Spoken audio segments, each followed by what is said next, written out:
Hey guys, it's Libby. What's up? Today I'm doing my December wrap-up. You may have noticed in the thumbnail that I was holding 3 works by William Shakespeare. They were not all works that I needed to read in order to finish the complete works by the end of the year, which I had kind of been hoping to do, but it didn't happen. At this point, I have 4 plays that I still need to read in order to have read the complete works of William Shakespeare. 2 of them, Troilus and Cressida and Henry VIII. I actually know quite a lot about this subject matter, so I sort of feel like I've read them already, but technically I haven't. So once I finish those 2, I will be done with the with all of the plays that were published in the first folio. And then I still want to read Two Noble Kinsmen and Edward III, which were not in the first folio but have recently been attributed to William Shakespeare. I am not counting Sir Thomas More as part of the complete works. If you want to fight with me about that, let's do that in the comments because it's really boring to everybody else. So the first thing that I read in December was Much Ado About Nothing by William Shakespeare. I don't know why I read this. I don't particularly like Much Ado About Nothing. If you don't know, this is a comedy, probably from the first half of Shakespeare's career. It's got 2 plots. One plot is Don John is mad that his brother, Don Pedro, who is a sort of important person in the army, has promoted this random guy, Claudio, over him, and so he tries to ruin Claudio's life by telling Claudio that his fiancée is a whore. Basically, it's a warm-up to Othello. Just read Othello, it's better. And then the other plot, which is technically the B plot, but since the A plot is so weak, the B plot sort of has become the more famous one, and that's Beatrice and Benedick. They are very clever with words. So they spend the first half of the play hurling witty insults back and forth, and then they spend the second half of the play being secretly in love with each other because their friends have decided, you know what would be hilarious if we made Beatrice and Benedick fall in love with each other. So they stage these conversations so that Benedick hears people saying, hey, Beatrice is like really secretly in love with Benedick and she would never tell him. Make sure Benedick doesn't find out because it would destroy Beatrice. And then Beatrice hears the same thing about Benedick and they're like, wait, this person's in love with me? I guess I'm also in love with them. And that part's kind of cute and is a really good opportunity for comic actors to do stuff, but it's much better to see it on stage than to like read it because you don't get any of like the sort of fun chemistry of Beatrice and Benedick. Also, personally, I don't really like to see Much Ado About Nothing on the stage anymore because I have watched the Ken Branagh adaptation of this movie, of this play, so many times that I have basically just memorized it. And also, Emma Thompson and Ken Branagh are the best Beatrice and Benedick, and they will never be topped. So, like, what's the point of seeing anyone else perform it? When I was in, like, I think middle school, watching the Ken Branagh Much Ado About Nothing was basically what I did. Like, people have hobbies like woodworking or Civil War reenactment. Those were odd hobbies. Knitting, there's a normal one. My hobby was watching Ken Branagh's Much Ado About Nothing. On the weekends, I would get up, I would watch that film, I would have lunch, I would watch that film again while doing some homework, and then in the evenings, I would try to convince my parents to watch that film while we ate dinner. If anyone needs a complete one-woman performance of Much Ado About Nothing ever performed, I technically am available to do that. But nevertheless, Much Ado About Nothing is like a 3.5-star play. It's a fun place to get into Shakespeare. And then I want to talk about the 2 Jane Austens that I read this month. So if you guys don't know, I am a voice actor and audiobook producer. I work for the Online Stage. We make full cast audiobooks from public domain texts, and we either sell them to Audible or we make them available for free. I'll leave deets about all that in the description. And I am currently in charge of our Complete Works of Jane Austen project, and the 2 things that I finished up in December were Emma and Persuasion. So at no point did I like sit down and read all of the words of either of these books in order, but what I did do was I recorded lines for them. For Emma, I did the narration, and for Persuasion, I played Mary Musgrove. She's quite fun. And then I proof listened to everybody else's lines to make sure there's no problems, and then I edited everyone's lines together. And then I gave it a final listen to make sure everything is a-okay. Oh, and I also adapted the texts of the novels into scripts. So yeah, I did want to give myself credit for experiencing those texts very intensely, even though I didn't necessarily read them. I also read Our Mutual Friend by Charles Dickens, or at least I finally finished it in December. I started reading it in October. I had a lot to say about this, so I gave it its own review. I also can't even really tell you what I rated this, because that's complicated, so just go watch my Our Mutual Friend review. Then I finished the final Shakespeare poem that I hadn't read yet. It's the longest one. It is The Rape of Lucrece. I previously said Lucrece incorrectly. It's 2 syllables, Lucrece. It's the anglicized version of Lucretia. You know, the Brits, they be anglicizing Roman names like nobody's business, and I can't always follow along. This is quite a long narrative poem. It's about 1900 lines, which makes it longer than one of Shakespeare's plays, The Comedy of Errors. So it's really a complete story. It's also rather a bummer. It's about a rape. But it's also looking at sort of the grand context of what's going on here. This is about the end of the Roman kingdom and Rome's transformation into a republic.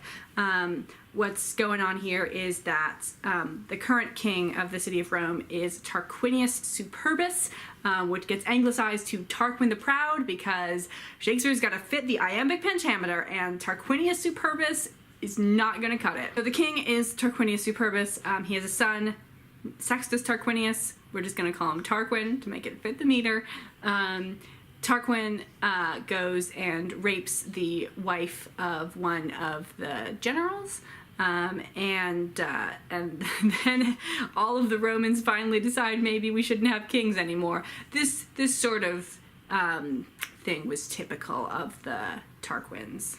I thought it was decent. I gave it a 3.5. I did think that it ended too fast, which is actually a complaint I have with most Shakespeare. His plays often get wrapped up kind of improbably quickly. And then I read Murder on the Orient Express by Agatha Christie. I read this so that I could go see the Ken Branagh film. Is this the video in which I reveal the extent to which Ken Branagh has shaped my life? Apparently. This is like the 10th book or something in the Hercule Poirot series. Hercule Poirot is a detective and he runs around solving various crimes. I think they're all murders. But I have not read any Poirot books before. I've only read one Agatha Christie before this, and that was And Then There Were None. However, I think it is acceptable to read the Poirot books out of order. There isn't like a strong plot going from one to the next. I did not like this book. It's about a murder that happens on an overnight train, and everyone in the car is a suspect, and Poirot has to figure out who did it. So, first off, the crime, the murder, is so improbable. I do not believe that anyone would have ever actually done this. In the other mysteries I've read, like the Sherlock Holmes stories or the Phryne Fisher mysteries, which I haven't read the books, but I've watched the TV series, I'm like, that is a crime that someone would actually do. And therefore it's possible to figure out what in the heck happened, given the clues. This crime would not ever actually happen. It's this complicated Rube Goldberg of why. But more than that, I have never read a book that so adamantly refused to engage with human emotions. I feel like that's generally what books are for. And although a lot of people in this book have gone through some very harrowing experiences, Agatha Christie refuses to talk about the emotional impact of those in any way beyond how they could be a motive for this murder. And I think there was the content in here to make a very interesting story. You probably would have had to restructure it so that like we knew how the crime went down from the start. But yeah.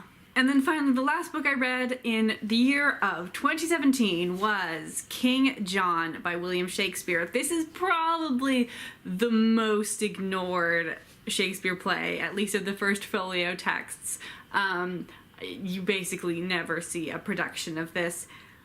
I think that's undeserved. I think this is much better than a lot of other plays Shakespeare has written. King John is most famous for being part of the Robin Hood story and for signing the Magna Carta. This play is about neither of those things. It's about conflicts with France. It's not totally clear that John should be king. England at this point hadn't really worked out how its primogeniture succession was going to be, whether it was going to be horizontal or vertical primogeniture succession.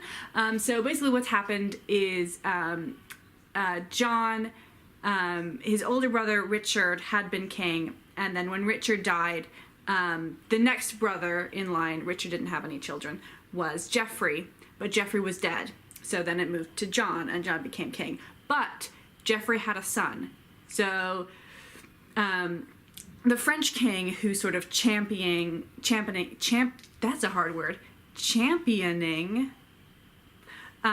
Arthur, the son of Geoffrey, is arguing that the throne should have gone to Geoffrey and then it would have gone to Arthur, so Arthur's the king of England. But John is saying, no, it skips Geoffrey, it goes to me. And so they talk about this, and they like almost fight a lot. There's a lot of almost fighting, very little actual fighting in this history play. But the thing that really takes this to the next level and makes it a very delightful play is the character of the bastard. This feels like a sort of older theatrical element. You've got this one character sort of running around making cheeky winks to the audience, not necessarily making things worse, but providing some interesting commentary on the things that are going on, but still affecting the plot. So the bastard is, we first meet him. He does have a name. I don't remember what it is, though. He's always just called the bastard. We first meet him when he comes to King John, and he's in a dispute with his brother about who gets to control the land, because they're in theory the sons of the Earl of Falconbridge. And his younger brother is saying, my older brother is a bastard. He is not the son of the old Earl of Falconbridge, therefore he cannot be the new Earl of Falconbridge. I am the new Earl of Falconbridge. But King John and Eleanor of Aquitaine recognize that the bastard looks a lot like King Richard, who is now dead. And they're like, wait, I think this kid is a bastard. I think he's Richard's son. Why don't you come live with us and be part of the Plantagenet royal family? And the bastard's like, good idea, screw that. I am a bastard. I'm not the Earl of Falconbridge. I want to hang out with the king. And this also had like some fairly famous lines that like, you know that that's a quote from Shakespeare, but you don't know what play that's from because it's King John and no one knows anything about King John. But you know, lines like tedious as a twice told tale, that's in here. It's also fairly easy to understand for a history play. There's not that many characters. Like, this is definitely an easier play to understand than Richard III. That said, you do have to be into like the nuances of court politics. So I gave King John 4 stars. Note how that is higher than my rating for Much Ado About Nothing. Go out and give King John a try. Thank you very much for watching, guys. I will see you, I was about to say I'll see you in the new year, but it already is the new year. I'll see you more in this year. Bye.